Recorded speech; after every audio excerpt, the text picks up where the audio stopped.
Russia Ukraine war के बाद से इंडिया का जो रशियन ऑयल इंपोर्ट्स है वो 3% जो कि पहले था उससे 40% हो जाता है।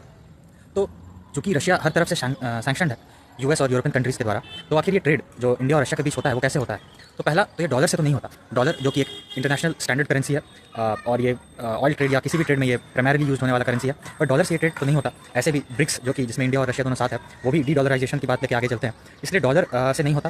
दूसरा, यूरोपियन किसी करेंसी से नहीं होता। तीसरा कि जो इंडियन रुपीज़ और रशियन रूबल है, इन दो करेंसी के थ्रू ट्रेड करने का भी प्रयास किया गया, पर बात यह था कि रशिया हमसे कम चीज़ें खरीदता था, हम रशिया से ज़्यादा चीज़ें खरीदते थे, तो इससे फॉर लॉन्गर टाइम रशिया के पास रुपये का सरप्लस होने लगा। इससे रशिया को फायदा नहीं होता था, उसके पास रुपया जमा होने लगा जिससे वो कुछ खरीद नहीं पाता आगे चल के। कोई देश इंटरनेशनल हमारे फॉरेन पॉलिसी और नेशनल सिक्योरिटी या एनर्जी सिक्योरिटी के लिए इतने ज़रूरी हैं कि इनका हमको पता भी नहीं चलता। उसका एक बेस्ट एग्जांपल है यूएई यानी यूनाइटेड अरब एमिरेट्स। देखिए, मिडिल ईस्ट का वो छोटा सा देश जो ईरान के जस्ट सामने है, सऊदी अरब के बगल में है, यानी जियो स्ट्रेटेजिकली जियो पॉलिटिकली इंपॉर्टेंट जगह में है।